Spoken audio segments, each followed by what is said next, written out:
Hello everyone. In previous lecture, we had discussed about the different particle sizes like well graded, poorly graded, uniformly graded, gap graded. Also the particle size distribution curve. The curve shows all the types of grain size like fine, well, gap, uniformly or coarse grained soil.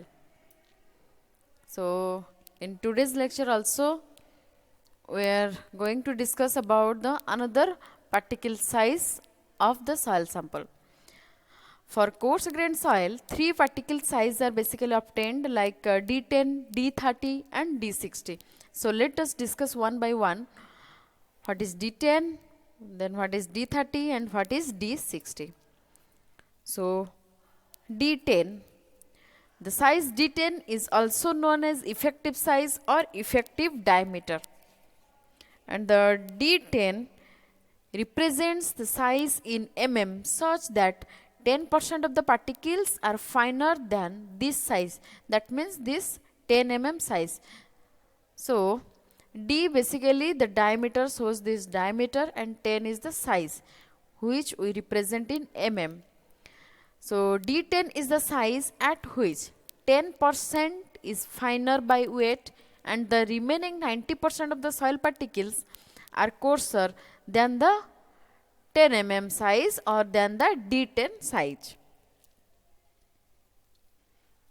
So similarly D30, the size D30 represents the size in mm such that 30% of the particles, that means 30% of the soil particles are finer than the 30 mm size.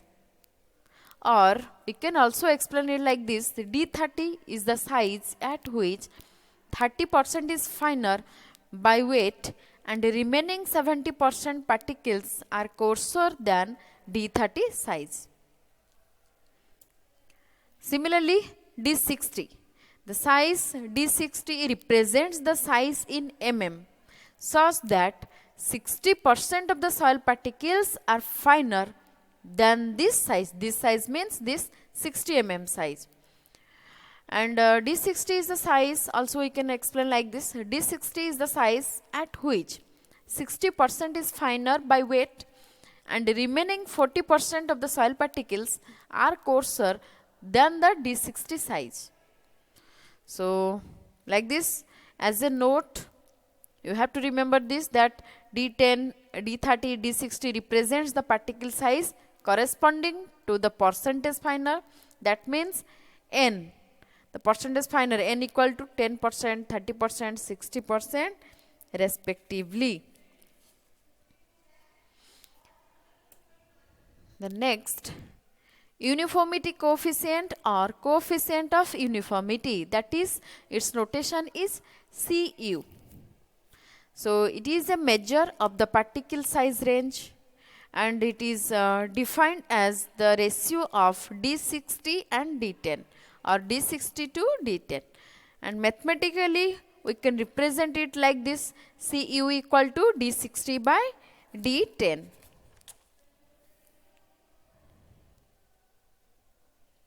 So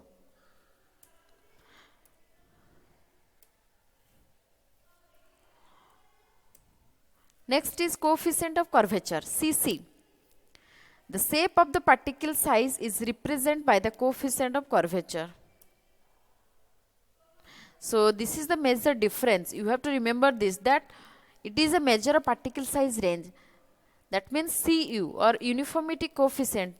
It is necessary for you to remember this one, that to know this Cu value, we can measure the particle size range. Similarly, by knowing this Cc or coefficient of curvature, we can determine the shape of the particle, and it is defined as the ratio of square of D30 to the multiplication of D10 and D60. So mathematically we can represent it like this: Cc equal to D30 square by D10 into D60. This is its mathematical formula. Also it is unitless, as it is coefficient. You know that it is unitless. Then as a note, you have to remember some values. When Cu greater than 4, so Cc equal to 1 to 3, it is called uniformly graded soil. For example, like gravel, when Cu, uniformity coefficient greater than 6, Cc equal to 1 to 3, in that case it is also called well graded soil, like sand. Also, it is better for you to remember, for a uniformity graded soil or uniformly graded soil, Cu nearly unity or nearly equal to 1, and for a well graded soil, Cc value is 1 to 3, and in addition Cu must be greater than 4 for gravels and 6 for sands. So these are some values. If you remember it, it is better. The next important thing, this is consistency of soil. So consistency means the relative ease with which soil can be deformed. This term is mostly we use for the fine grained soils, for which the consistency is related to a large extent to water content. And the consistency denotes degree of firmness of the soil, which may be termed as a soft, firm, stiff or hard.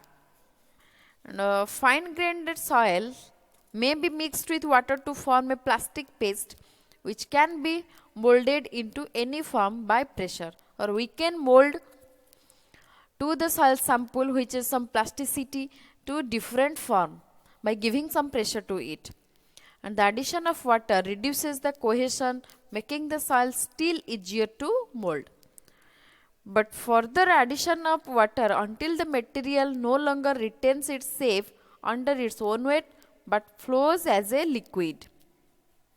So after that we cannot give it to any shape.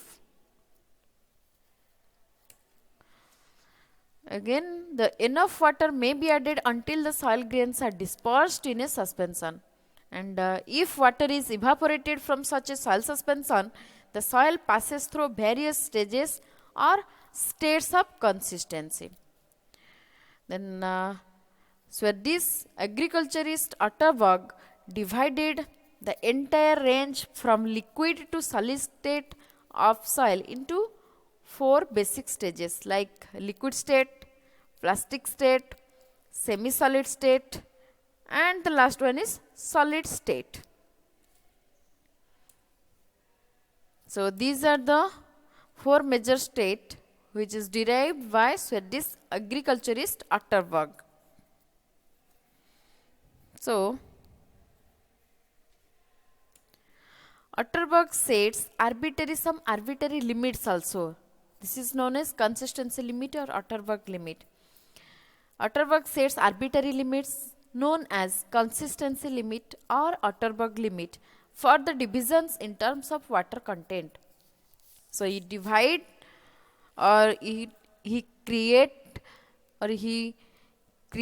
some limitation based on the different water content. Thus, consistency limits are the water content at which the soil mass passes from one state to the next state. And these limits are liquid limit, plastic limit, shrinkage limit. So, in 4 stages, there is 3 limitation. That means the changes in the water content, for example, from liquid, plastic, semi-solid, solid. These states are happen due to changes in water content, and these changes are known as the limitation, and also divided into 3 categories like liquid, plastic and shrinkage limit. So this is a graph which shows the 4 states and the 3 limits. So in x-axis we shows the different water contents in percentage, and in the y-axis we shows the total volume of soil mass. So these are the state: liquid state, plastic state, semi-solid state. This is the solid state. From liquid to solid state. So in each state there is some changes in the water content. Due to changes in water content, these soils are changes their state. So this state is liquid state to plastic state. There is a limitation. This is liquid limit WL. We represent it like WL. Again plastic state to semi-solid state. The limitation is WP, plastic limit. Again semi-solid state to solid state. The limitation is shrinkage limit. So let us discuss one by one what are the limits, also some indices. So this is the liquid limit, one limitation. So in next lecture we'll discuss one by one limit briefly.